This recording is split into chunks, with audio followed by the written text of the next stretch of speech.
Porque a ecologia humana, ela é, na linguagem sistemática, biológica, ela é polifilética.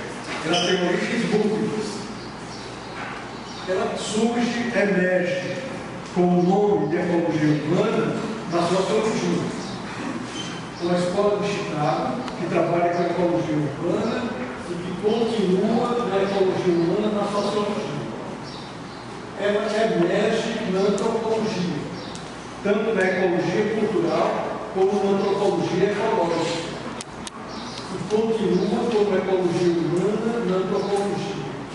Na biologia, ela surge tardiamente, mas tanto na ecologia sistemática como na ecologia evolutiva, ela é influenciada e continua como ecologia humana na biologia. E na geografia, também tem uma emergência antiga, através da geografia humana, da geografia cultural, chegando à ecologia humana dentro da geografia. Só dá para a gente entender isso aqui se considerarmos a epistemologia da complexidade. Aquele esquemazinho antigo de CAPES e etc., de classificar as ciências de uma forma extremamente rígida, já não dá conta do recado. Porque nós vamos ter vários entrecruzamentos, e entrecruzamentos de epistemologias da complexidade. Há um momento, por exemplo, em que você vai tendo um entrecruzamento entre a ecologia cultural e a antropologia ecológica com a ecologia sistêmica e evolutiva. E é desse entrecruzamento aqui, entrecruzamento principal, que vai surgir a etnoecologia.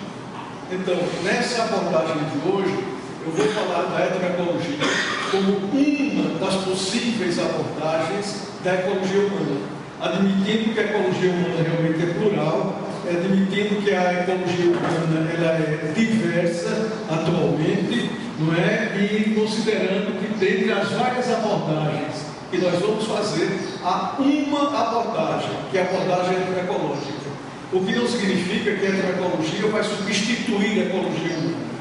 Muito longe dessa proposta.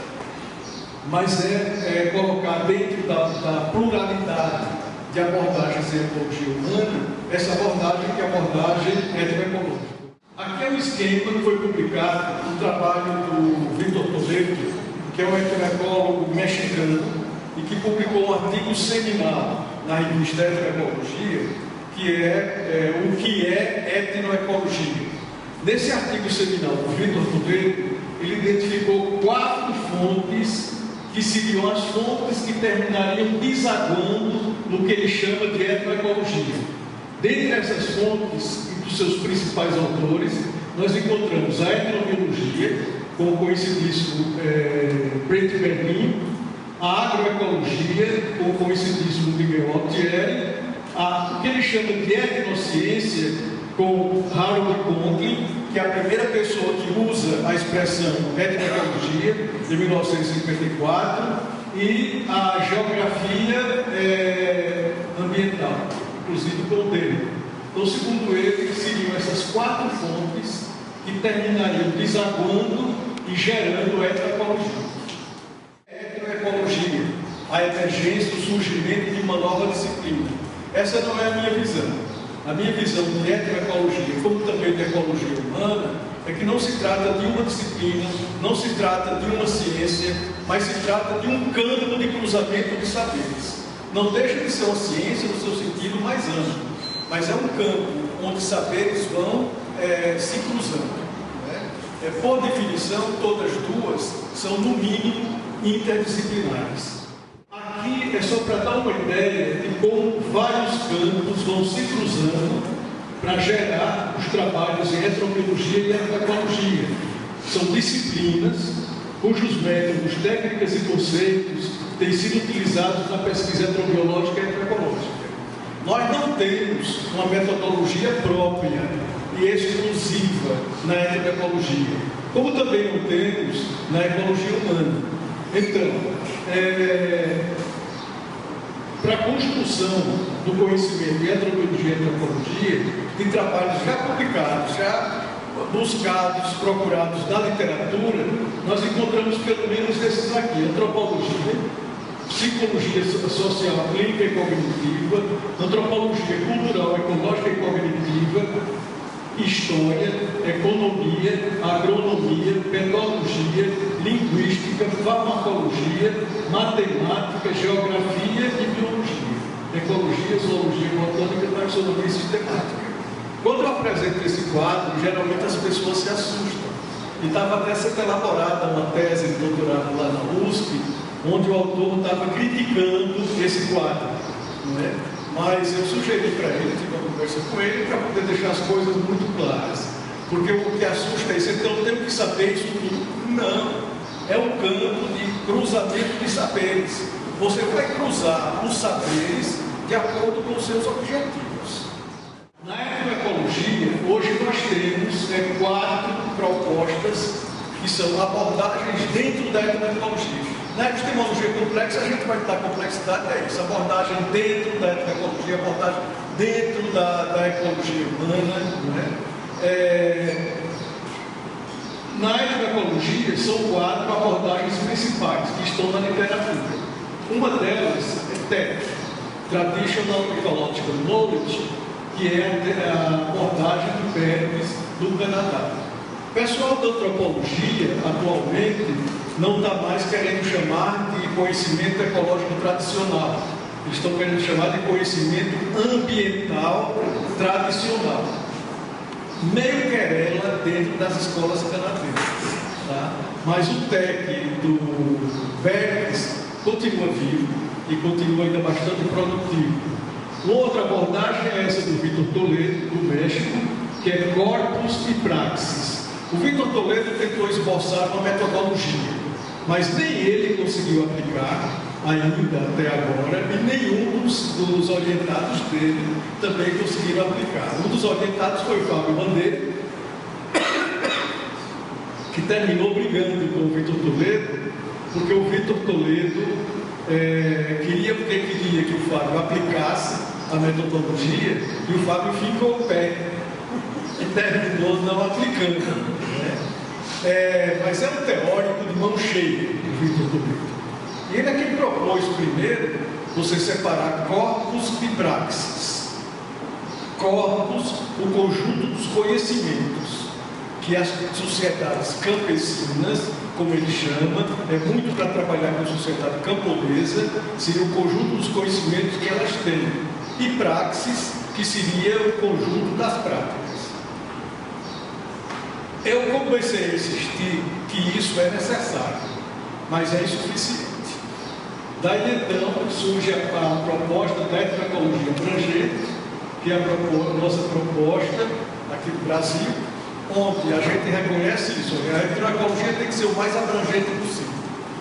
Ela precisa do corpus, precisa da praxis, mas há uma dimensão negligenciada que tem que se levar em conta. As crenças, que não é a mesma coisa que conhecimento. E aí o Vitor Toledo incorporou, chamou de dimensão K, dimensão cosmos, e a área sentimental. As pessoas não são robôs na sua interação com o meio ambiente. Elas interagem no meio ambiente de uma forma extremamente emocional. Emocional e emocionada muitas vezes. Então, muitas vezes são os medos que vão gerar, por exemplo, áreas protegidas, porque são áreas que as pessoas têm como habitadas por encantados ou por seres sobrenaturais e que preferem evitar o contato com elas. Então, seriam essas dimensões mínimas. Agora está emergindo o Alexis Johnson no Canadá, mas com praticantes já em vários lugares, que é a etnoecologia da paisagem. Então, basicamente, seriam essas 4 possíveis abordagens da etnoecologia. Quando eu falo em etnoecologia abrangente, eu preciso deixar bem claro algumas coisas. Primeiro, eu não estou vendendo meu peixe. Tá? Isso não significa que eu estou pregando etnoecologia abrangente como a única e verdadeira abordagem da etnoecologia. Eu apresento como uma alternativa. Nunca insisti para que se aplicasse, mas começou a ser aplicada e a dar bons frutos. Mesmo os meus orientados, eu não insisto, não deixo claro. para utilizar a etnoecologia abrangente. Agora, os que utilizam e utilizaram espontaneamente até agora, tem dado certo. Estou com um orientado lá na Unicamp, não sei se você conhece, o Emanuel, publicou um artigo sobre saber tradicional nas antigas médicas. Pois é, Emanuel não quer conversa com a etnoecologia abrangente. Deixei a Emanuel muito à vontade, porque formiga, quando quer se perder, cria asa. Vai defender agora. É o que eu disse a ele. Agora, na hora da banca, ele vai defender a posição dele. Não quer conversa com a etnoecologia abrangente. Aliás, com nenhuma das 4 propostas. Ele escolheu como marco teórico Bruno Latour. Tá? Deixei absolutamente à vontade que ele trabalhasse com Bruno Latour. As ideias de Bruno Latour são lindas. Agora eu quero ver na prática. Eu quero ver você operacionar aquelas ideias, que a grande discussão do Emanuel é que essas etnoecologias todas separam sociedade da natureza. E que o Bruno Latour permitia tratar as duas unidas. Qual é a base teórica da etnoecologia abrangente? Primeiro, são as conexões básicas, que são 5 e apenas 5 básicas em todas as sociedades que existiram, que existem e que existirão. São as interações das pessoas com os minerais, das pessoas com as plantas, das pessoas com os animais, das pessoas com as pessoas e das pessoas com o sobrenatural. 3 dimensões cognitivas. 3 dimensões. A cognitiva, conhecimentos e crenças, como está no Vitor Toledo. A emotiva, onde entram os sentimentos. E as ecológicas, onde entram comportamentos. Nas conexões, eu posso ter uma tipologia conexiva. Então, é uma conexão ser humano-vegetal do tipo econômico, compra e venda. Depois tem os estados conexivos. Isso aqui é porque também houve alguma crítica no início de que era a histórica. Você pegava o retrato do momento. Não, de jeito nenhum. Ela permite introduzir a historicidade. Porque essas conexões, elas não são vistas como conexões fixas e definitivas. Existem emergências, permanências, recalcitrâncias, resiliências, evanescências, extinções e ressurgências. Existe o grau de conectividade, se a conexão é forte, se a conexão é fraca, e também isso introduz historicidade, porque uma mesma conexão pode ser forte num momento e fraca em outra, e ressurgir. Então dá uma dinâmica no tempo bastante útil. E tem as modalidades. Com as modalidades, nós estamos tendo algum tipo de trabalho para operacionar. Mas talvez através dos slides que se seguirão, vocês poderão entender melhor o que é a modalidade. Estou chamando por enquanto que eu posso ter modalidade, um tipo de modalidade social. E aí fazer a pergunta, ela é limpa ou ela é suja? A etnoecologia abrangente. Eu estava trabalhando em um projeto de pesquisa financiado internacionalmente e com prazo para entrega, na Várzea da Marituba, no Baixo São Francisco Alagoas. De repente, como era um trabalho em equipe, começaram a chegar os dados, mas era uma avalanche de dados. Então eu pensei, como é que eu posso operacionar essa avalanche de dados? Que é outra utilidade da etnoecologia abrangente. Ela é produtiva. Você vai para o campo e começa a ver essas coisas rapidamente. Então eu peguei aquela avalanche de dados e então resolvi como é que eu ia operacionar. E foi assim que surgiu a etnoecologia abrangente, cuja teoria e método básicos estão nesse livro aqui, que é Pescando Pescadores. Ele está na segunda edição, agora publicado pela USP, e a edição está esgotada. Mas logo eu creio que vamos conseguir uma terceira edição. A base foi essa aqui. Então, o que eu fiz foi isso que eu estou fazendo aqui. apresentando palestras, seminários, tá? Com essa teoria e com essa metodologia, e deixando que as pessoas aceitem ou não. Tá? Eu nem vou dar ouvido muito, vamos dizer, para muita crítica, porque eu não estou interessado nisso, em sustentar, tá, que é isso, que é melhor. Não. Olha, você aceita ou não aceita. Quem aceitou até agora se deu bem. Quem não aceitou, eu estou com o primeiro agora, filho rebelde, porque está na adolescência. Então, quando ele chegar à fase adulta, ele vai terminar voltando à casa paterna. Bom, uma primeira pessoa que acatou com cautela foi o professor Francisco José, lá da UFES. Tá? Quando eu pego o projeto de Franzé, a hipótese do Franzé era se a etnoecologia se aplicava a ecossistemas de manguezais. O Franzé se aplica. Ela é uma proposta universal. Não, mas eu quero ver, você fez no ecossistema de água doce, agora eu quero fazer no ecossistema estuarino. Eu quero ver se funciona. Tá, então você quer ver se funciona? Veja. E realmente o trabalho do Franzé foi um trabalho muito bonito, a tese de doutorado. Aí ela começou a penetrar, por exemplo, em duas das melhores universidades do país. Franzé gerou a tese de doutorado na Universidade Federal de São Carlos. E o livro dele é A Ciência que Veio da Lama. Esse livro é uma primeira aplicação prática, depois do Pescando Pescadores, da etnoecologia abrangente. E da Unicamp.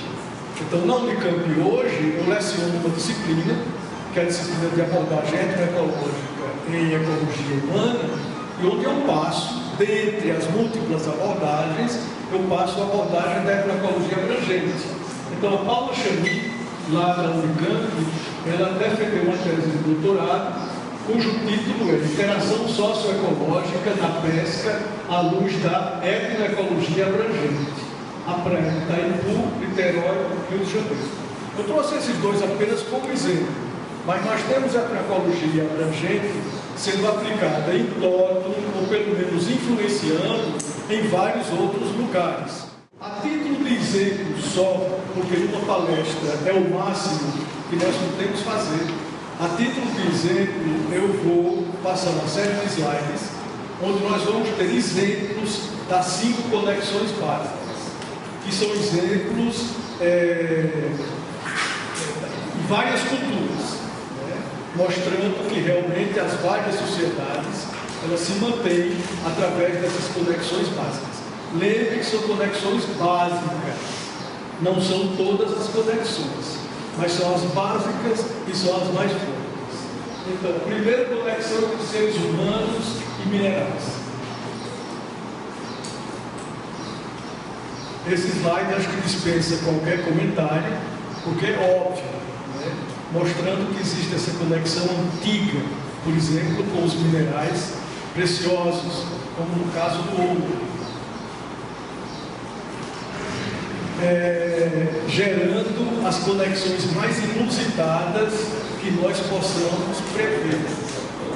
Puxando para a tipologia que eu falei para vocês, os tipos conexivos, esse aí é o tipo conexivo estético, que é um dos sonhos, né, que muitos dos procuradores de ouro têm, os ciganos inclusive, é de ter a boca de ouro, né? Estético, olha, para mim não é, mas internamente para a cultura é de alto valor estético. Agora, uma coisa que a gente não procura normalmente é qual é a origem dessas conexões. Então, a etnoecologia abrangente, ao contrário do que algumas pessoas possam sugerir, ela não é neutra. Ela leva em conta e muito as variáveis sociais, dentre outras variáveis. Né? Como é que se dá essa conexão? E aí pode fazer uma ponte útil com a proposta da ecologia política.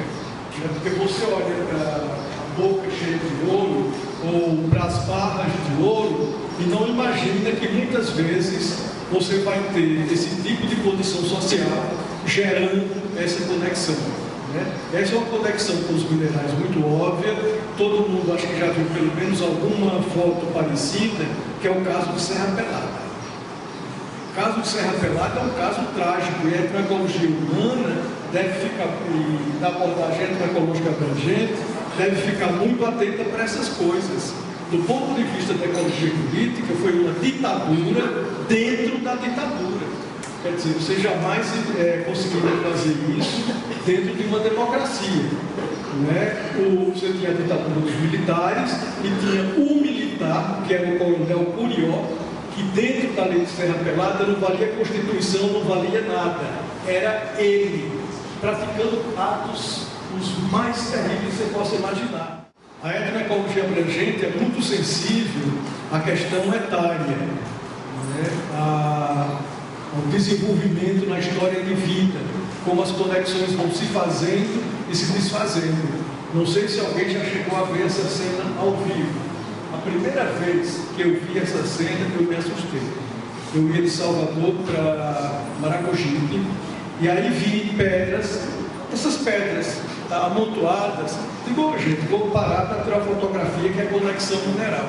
Quando eu chego por trás, encontro esses quadros do jeito que aparecem aí. São crianças, trabalho forçado, de quebrar pedra. Então agora deu para vocês entenderem o que é uma conexão suja, tá? Essa é uma conexão seres humanos minerais, que do ponto de vista social é uma conexão suja, não é uma conexão limpa. A etnoecologia abrangente é sensível a gênero, não é o que é que a mulher faz, o que é que o homem faz. Então aqui nós temos uma conexão mineral, que é de mulheres, né, mineral. Aqui é do Haiti, e é uma conexão do tipo trófico. A mulher está preparando comida, é comida. No Haiti se come, por exemplo, mulheres grávidas comem esses, é como se fossem os pires, né? Mas é de barro. Então, come barro, é feito de barro, de gordura e de sal.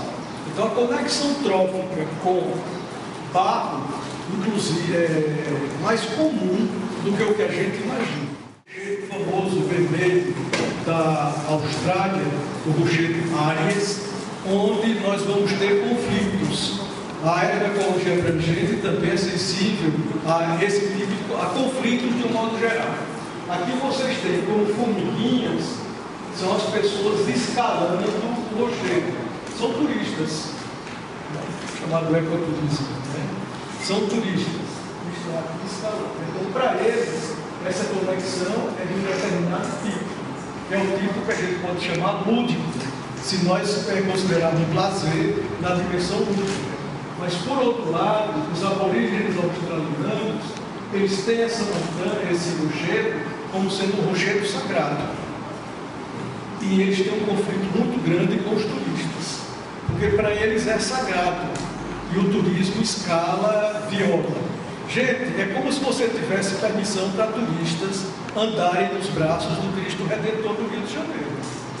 Eu acho que é o que aproxima mais, em termos relativísticos, para uma comparação. Uma boa parte do mundo gira, e gira literalmente, aqui é a circunambulação, na Caaba, que é dos muçulmanos. Conexão com a água. Conexão com a água, eu trouxe aqui apenas alguns exemplos. Na tradição judaico-cristã, ela é extremamente forte, no batismo. Aqui nós temos uma cerimônia da Igreja Ortodoxa Russa, aqui batismo do Jordão e aqui o batismo de criança. Também sensível à faixa etária. Né? O batismo varia a faixa etária de acordo com as crenças. Conexão fortíssima com as águas, talvez seja a conexão mais forte, que é com o Ganges.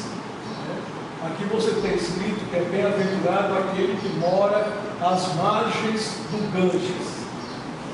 Então aqui você tem os banhos rituais do Ganges, e aqui você tem a questão altamente preocupante hoje, é que o Ganges é um dos rios mais poluídos do mundo. O cadáver não é cremado. E o que havia antes, no equilíbrio ecológico do rio, havia as tartarugas necrófagas. Então as tartarugas davam conta dos cadáveres, não havia problema. Só que tanto os golfinhos do Ganges como as tartarugas estão em processo de extinção. O golfinho praticamente se extinguiu. Então o que se pensa agora é em reintroduzir as tartarugas necrófagas. Mas será que o rio agora tem condições de manter populações de tartarugas necrófagas? Vamos ver agora alguns exemplos de conexão seres humanos vegetais. Também sensível a gênero, uma conexão fortíssima no mundo é a conexão do tipo energética, badeia para poder cozinhar. Boa parte da população mundial não vive a crise do petróleo, né? Boa parte da população mundial, africana, etc., vive a crise da lenha. Naqueles países que têm problema de desertificação, onde as árvores vão ficando cada vez mais distantes, o trabalho das mulheres vai ficando cada vez mais intenso. O que é interessante, o trabalho de colheita, de coleta de madeira para árvores, normalmente é um trabalho feminino. Não só trabalho, conexões. Aqui é trabalho, aqui no Brasil, carbono vegetal. Aqui, exploração da madeira, da Amazônia, mais artesanal. Aqui é do lado de Titicaca, onde tem uma população, os urus, que mantém uma conexão fortíssima com o caniço, né? Então agora dá para vocês entenderem o que é o status, forte ou fraco. A deles é fortíssima. Eles constroem ilhas de caniço, constroem casa de caniço, constroem barcos de caniço. E aqui é uma conexão no trabalho, mas é uma conexão forte que é mantida aqui na Bahia. Alguns grupos indígenas mantêm. Aqui na foto são os pancararé. Um pancararé diante de uma das árvores sagradas, né? Então é uma conexão seres humanos vegetais do tipo mística. Agora interessante, né? Trazendo para o nosso cotidiano, Coca-Cola. Eu sou uma vítima da Coca-Cola. Tomo Coca-Cola porque me viciei. Estou procurando uma sociedade, Coca-Cola anônimo, para ver se realmente eu consigo. Agora, por quê? Por que é que vicia? Vicia, gente. Coca-Cola, o nome Coca-Cola, vem de duas plantas psicotrópicas. Tá? A coca vem de cocaína, e cocaína a Coca-Cola teve. Nega que tenha cocaína hoje. Mas o uso de folhas de coca está documentado. O livro de Etnobotânica do Cox documentou quanto entra de folha de coca para ser utilizada pela Coca-Cola. Então, vem daqui. E, por outro lado, a origem é nas populações tradicionais, andinas, que utilizam tanto do ponto de vista trófico, como utilizam os seus rituais religiosos do ponto de vista místico. Agora, é coca, não é cocaína. Há uma diferença fundamental entre essas duas coisas, né? E a cola? O que é cola? Cola, gente, é o obi. Sabe o que é obi, senhora? Sabe? É nosso segredo. Tá? O obi, que é largamente utilizado no candomblé e que tem a sua origem na África, numa planta africana. Não é que o nome científico é cola acuminata, tá? Que é o obi. Então a Coca-Cola, ela utiliza exatamente as duas coisas. Ela utiliza folhas de coca, ela utiliza coca acuminata. E as crianças tomam, eu inclusive. Conexão limpa e conexão suja. Com o mesmo vegetal, você pode ter os dois tipos de conexão. Aqui é uma conexão, pelo menos aparentemente limpa, entre indígenas e pau rosa. Pau rosa é uma planta amazônica. Vamos ver o próximo. Que está aqui e do qual se produz um dos perfumes mais caros que existem no mercado mundial, que é o Chanel número 5. Uma maravilha! Não só para a mulher, mas também para os homens, porque Chanel diz que procurou produzir um perfume com cheiro de mulher. Então, é um perfume caríssimo, produzido às custas da miséria dos coletores na Amazônia. Então, dá para entender o que é uma conexão do tipo suja. Tá? Conexão que tem trabalho escravo, trabalho forçado, explora a mão de obra local, tá? Tudo isso é uma conexão do tipo socialmente suja. Isso aqui é interessante, é uma conexão seres humanos, animais, do tipo lúdico. Em Cabaceiras, aqui no Nordeste, onde todos os anos tem um concurso do bode rei. É o concurso do bode. Esse aqui é o próprio bode rei, que foi eleito no ano desse concurso. A conexão com o boto, que se dá muito no imaginário, né, e que tem implicações do ponto de vista comportamental, pelo menos é o que nós acreditamos e hipotetizamos. A história do boto que corre na Amazônia é de que o boto vira um belo rapaz que tem um chapéu.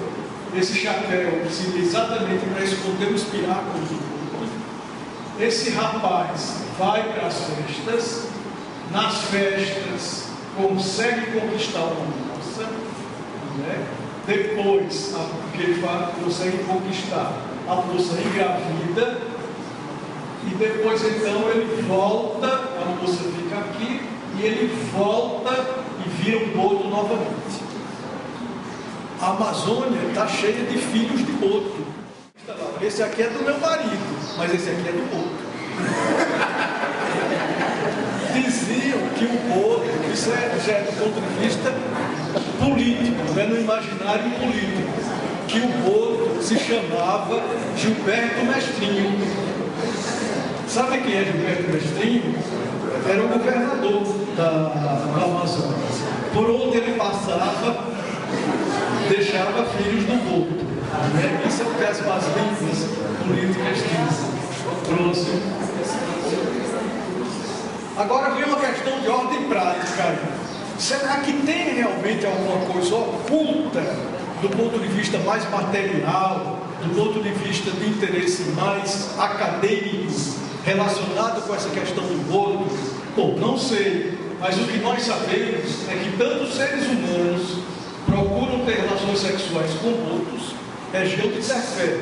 Na Amazônia, a gente encontra vários relatos, encontra inclusive cercados, que são onde homens criam botas para poderem ter relacionamento sexual com elas. E, pasmem, os botos procuram seres humanos para terem relações sexuais. Olha, isso é fato. A gente não pode ir muito além disso, mas isso é fato. O próximo. Quem quiser ver o filme do boto procurando ter relações sexuais, não é um site erótico não, viu gente? Vamos com cuidado, porque eu uma vez fui dar uma palestra só sobre as relações entre seres humanos e animais, essa conexão do ponto de vista erótico, que é muito mais comum, não estou dizendo que é normal, mas é muito mais comum do que a gente imagina, tá? E incluir a palestra terminou sendo um ponto sobre isso, e o resto, seres humanos, animais, de modo geral. Quando eu chego no elevador, a conversa está assim, todo mundo está rindo, e eu perguntando o que é que foi a palestra. Ah, foi sexo com os animais. Então, não é sobre isso que eu vim falar. Aqui é interessante, porque do ponto de vista emotivo, a gente não pode deixar de lado do ponto de vista sentimental, como uma das dimensões da heteroecologia. Aqui você tem uma relação de afeição, né, que é um beduíno, criando os carneiros, e os pastores normalmente têm uma relação bastante afetiva com as suas ovelhas, até o momento em que elas vão para o matadouro. É interessante porque desfaz essa conexão. Aqui, por outro lado, é o exemplo, utilizando o carneiro no meio de Hadra, que é a festa do sacrifício do Islã, onde o carneiro é oferecido em rito sacrificial. Aqui eu trouxe como exemplo de uma cadeia transformativa, porque eu posso pegar uma conexão e essa conexão vai se transformando ao longo de uma cadeia. Isso aqui é um ritual do Kepará. O ritual do Kepará é um ritual judaico da véspera do dia do perdão, do Yom Kippur, onde o animal central é uma galinha. Então a galinha aqui está sendo comprada, então é uma conexão do tipo econômica.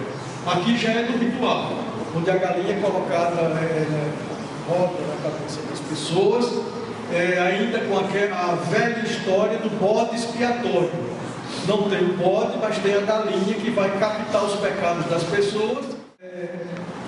A cooperação. Durante muito tempo, na ecologia, ainda hoje é uma praga. Se considerou a competição como motor de tudo, da evolução e da história. Felizmente, isto está sendo revisto e se está vendo que a cooperação é tão importante, tanto do ponto de vista evolutivo como histórico humano, talvez bem mais importante do que a competição. Quem quiser ler sobre isso, como está chegando agora, saindo da área mais acadêmica para a área mais leiga, então o Scientific American desse mês traz um artigo exatamente sobre isso, teoria dos jogos e a cooperação. E tem um livro fantástico que é do Van der Waal, que é o planeta da empatia. Livro muito bonito, muito bem escrito, bastante acessível, mostrando não só na espécie humana, mas entre os animais, o grande papel que a cooperação tem. Isso aqui é uma pesca cooperativa, a pesca da tarinha. Podia depender do vigia, ia depender da cooperação entre os pescadores, pesca da tarinha. Esse é o exemplo de uma conexão extinta. Não existe mais em Alagoas, mas foi extremamente forte. Estão percebendo a dinâmica? Ela pode ser fraca, forte, enfraquecer, se extinguir. Essa aqui se extinguiu. No entanto, ela é viva até hoje no Brasil, em Santa Catarina, que dizem dessas interações seres humanos, do ponto de vista de interesse da etnoecologia, que é o pescador falando lá onde nós trabalhamos, em Itaipu, numa comunidade pesqueira em Niterói, no Rio de Janeiro, que ele diz: reclamei com o vigia, que ele vigia lá, que eu tinha pescado e não ganhara nada. Quando voltei a encontrar o mestre, ele pediu desculpas e disse que eu devia pegar peixe sempre que pescasse, porque era meu direito. Então, o direito consuetudinário, esse direito que não está escrito, mas que existe na cabeça das pessoas e que regulam os discursos, são direitos de alto interesse do ponto de vista etnoecológico. Para o pescador, a praia está dividida em portos ou pontos de pesca que delimitam sua atividade e são parte de um complexo sistema de regras jurídicas que ordena a captura das espécies. Então aqui aparece a questão da territorialidade. Territorialidade é uma relação seres humanos que interessa bastante a etnoecologia. Agora um slide relacionado com seres humanos sobrenatural. Aí pergunto, mas a gente vai ter que provar que existem sobrenaturais? Não é? Não. Na etnoecologia não. Tá? É um outro nível, não é, Juarez? Ou Juraci? É no nível da ecologia da alma. Nós não precisamos provar isso. Tá? Não temos como provar. Principalmente se temos abordagens mais positivistas. pesar, medir, tá, não temos como fazer. Mas o que nos interessa é a verdade que as pessoas nos contam. Tá? Então, para nós, essa conexão existe, pelo menos na cabeça das pessoas. E no âmbito da heteroecologia, nós paramos por aí. Não vamos além disso. Mas a cabeça das pessoas realmente está cheia de seres sobrenaturais que são vividos como seres reais. Aqui eu trouxe alguns exemplos da Amazônia. Isso aqui é a mãe da seringa. Banhos de vegetais ou de animais, isso é muito comum na Amazônia. E nós estamos começando a encontrar aqui na Bahia também. Por exemplo, recentemente nós entrevistamos uma senhora no Quilombo, lá na Bahia, e perguntamos para ela sobre um ser sobrenatural que já tinha aparecido em outras entrevistas. Aí pergunta para ela, essa entrevista ela é maravilhosa, porque pergunta para ela, ela diz, tem não, ele trabalha comigo, tem não, isso não existe não. Aí quando a gente vai ver a religião dela, ela é convertida ao evangelismo. Tá? Então é a reação típica dos evangélicos, né? Isso é coisa do demônio, não tem, não tem, isso não existe. Mas no meio, depois que ela faz essa afirmação tão forte, ela para e diz, mas tem, minha filha, tem porque eu já vi. Então quando a gente está entrevistando sobre isso, a gente nem pergunta, você acredita nisso? Não, você já pergunta direto mesmo, não é? Eu estava uma vez treinando os alunos que iam entrevistar caiçaras lá em São Paulo, e o caiçara estava conversando conosco, e eu já tinha ensinado isso. Não pergunte se ele acredita em caipora. Tá? Quem acredita ou não acredita é você. Você pergunta se lá onde ele está, onde ele vive, tem caipora. E aí foi extremamente didático para os alunos, porque aí foram jogar a pergunta, né? Lá onde o senhor vive, tem caipora? A resposta dele foi assim, tem mais não, meu filho. Se mudaram tudo para Poços de Caldas.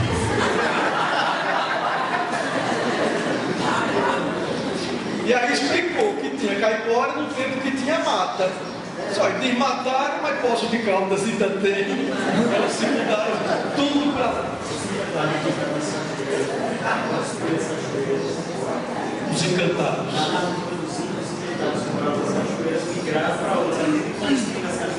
Vão para outra conta. Só construiu 4 pontos. Eu encontrei recentemente com os tuxá, não sei se tem algum tuxá aqui. Mas eu estou orientando uma dissertação para uma tuxá. Vai ficar um trabalho lindo, realmente é uma aluna brilhante. E ela começou a me falar sobre os encantados. E ela disse que em Rodelas antiga ainda tinha um lugar que era tido como lugar dos encantados. E que até hoje esse lugar ainda é reverenciado como sendo o lugar dos encantados. Eu não sei se você, melhor do que ninguém, pode falar para a gente, mas é assim mesmo. Pois é. Então, Nigel Smith, que é o ecólogo humano inglês, ele trabalhou na Amazônia e ele propôs os chamados parques sobrenaturais, que ele disse são muito mais eficientes do que os parques biológicos. São vastas áreas na Amazônia, onde se acredita que tem lugares de encantaria, se acredita que tem determinados espíritos e que ali não se pesca e que ali não se caça. Então funciona muito melhor pela crença do que pelo estatuto jurídico. Para finalizar, vamos ver apenas alguns slides sobre temas correlatos na heteroecologia abrangente. Próximo. Então, esses temas correlatos poderiam estar relacionados com heteroconservação, heteroecologia da religião, heteroecologia urbana, heteroecologia do hábitat e heteroecologia trófica. Aqui nós teríamos heteroconservação. É um lago na Amazônia onde foi feito um trabalho experimental. Tem um trabalho da Publicar, onde ficou realmente demonstrado que a pesca do pirarucu nesse lago se dá de forma sustentável, porque na cabeça das pessoas existe informação suficiente para poder fazer isso. Como é que eles fazem? A estatística da pesca. Eles fazem pela respiração do pirarucu. Pirarucu tem respiração aérea. Então ele vem à superfície e eles vão contando. Então, com base nisso, eles estabelecem qual é a cota. Então só pode tirar tantos pirarucus. Aí foi feita realmente a verificação experimental e se viu que eles estão calculando da maneira certa. Aqui é um povo, os Bishnoi, ou Bishnoi, que vivem no deserto, na Índia, há aproximadamente 500 anos. Não são hinduístas. Eles são chamados Bishnoi, ou Bishnoi. Essa palavra quer dizer 29, porque há mais ou menos 500 anos eles migraram para o deserto que era deserto, e migraram com um líder espiritual que tinha recebido um livro, o que eu estou falando tinha recebido, vocês entendem, né? Com 29 regras. 29 regras para viver se relacionando com Deus, com o próximo e com o meio ambiente. E eles começaram a aplicar essa regra. E o deserto hoje é verde. Tem pelo menos 2 espécies com as quais eles se relacionam de uma forma protetora absoluta. Tem uma árvore, que é uma prosopis sagrada, que jamais pode se tirar uma prosopis. E com os cedros também, eles se unem de uma forma extremamente íntima e protetora. Caso da religião. Essa aqui é a minha ave de paixão. Eu venho trabalhando com essa ave já há algum tempo, que vocês conhecem, né? A lavandeira. Aí eu vou fazer um teste, principalmente quem é mais de área possivelmente mais remota. Mas acho que isso está em todo lugar, porque os meus meninos aprenderam em Feira de Santana. Quando nós nos mudamos para lá, eles aprenderam. Conhecem a lavadeira? Conhecem? Sabe? Pode matar. Por quê? Exatamente. Então, é uma das aves mais protegidas no Brasil. Para essa, viu, Flávia? Nem precisa perguntar para a lista de extinção. Tá? Distribuição geográfica aumentando, população nas cidades aumentando, porque o nome muda de lugar para lugar. Aqui chama sariguê, chama caçaca, saruê, timbu, sariguê, tem vários nomes. Pois é. Já esse aqui, vocês devem conhecer, né? E todo mundo quer matar. Então, esse é emotivo, é a dimensão afetiva que existe aí. Todo mundo quer matar o sariguê. Eu estou terminando um trabalho agora no sariguê em ecossistemas urbanos. Estou terminando lá em Feira de Santana, grande distribuição na cidade toda. A maioria das pessoas, a grande maioria, a pergunta é simples do questionário. Se um sariguê quiser se aproximar da sua casa, o que é que você faz? Eu mato. Quem não mata, diz assim, eu não mato porque não tenho coragem, mas chama uma pessoa para matar. E aí você pergunta depois disso, por quê? Tem vários motivos, mas o motivo predominante até agora é porque ele come galinha. Aí vem a última pergunta, e você cria galinha? Não. Urbana, no meio urbano, se eu perguntar a qualquer pessoa onde é essa cena, normalmente vai me responder que é na Índia, onde a vaca é sagrada. Está aqui com carro, ruas e tudo, né? E essa aqui, também na Índia, onde a vaca é sagrada. Essa aqui é na Índia, mas essa aqui é em Feira de Santana.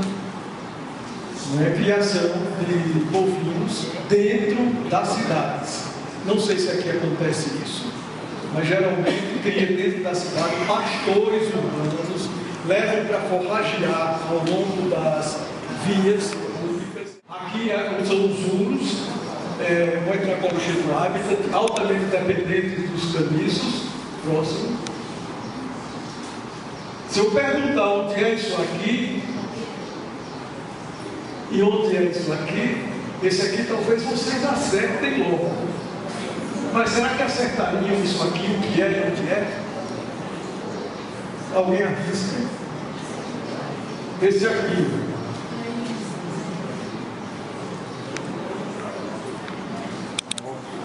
Nossa, Marrocos, poderia ser Marrocos, não poderia? Que é exatamente o fim do Ramadã. É um ritual trófico no fim do Ramadã, que é o mês sagrado dos muçulmanos. E aqui? Onde é esse aqui? A senhora sabe. Onde é? Que festa é essa? É exatamente, é a festa dos igrejas do Candomblé, que é homenagem a Cosme Damião. Isso aqui é em Feira de Santana, fotografei em Feira de Santana. Gente, mas sabe onde é isso aqui? Eu vou criar o prêmio Fundação Zé Geraldo Marques, para quem acertar onde é isso aqui. Né? Salvador. Em Salvador. Você disse, mas o prêmio ainda vai ser criado. Tá? Aqui é ecologia trófica, né? Comida, em Feira de Santana. Aqui é espetinho de cobra. Consome esse espetinho de cobra bastante em Feira de Santana. Não sei se aqui se consome, mas toda segunda-feira tem no mercado espetinho de cobra. Aqui são répteis, né? Você tem camaleão que tem tempo. Aqui são os usares de oicuri. Flávia, tem os agricultores comigo, não tem? Já encontrou? Pois é, eu adorava. E aqui são mocós. Também toda segunda-feira se encontra em Feira de Santana. Próximo. Aqui são os Inula, um povo da Índia, altamente ligado às cobras para alimentação. Eles comem cobras e comem patos. E o próximo, Irula. E esse aqui é o finalmente. Continuando ainda com a ecologia trófica, qual é a opção que nós vamos ter em relação ao nosso planetinha azul? Diante de nós estão as duas possibilidades. Podemos nutri-la, como essa bichinóide aqui faz, amamenta a filha e amamenta o servo, que é o animal sagrado dos bichinóides, aqueles que eu falei no deserto na Índia. E aqui é um cachorro pegado a pauladas. Então, diante de nós temos a vida e a morte. A decisão, infelizmente, não vai depender dos animais, nem das plantas, nem dos povos tradicionais. Vai depender de nós. Então é isso. Muito obrigado.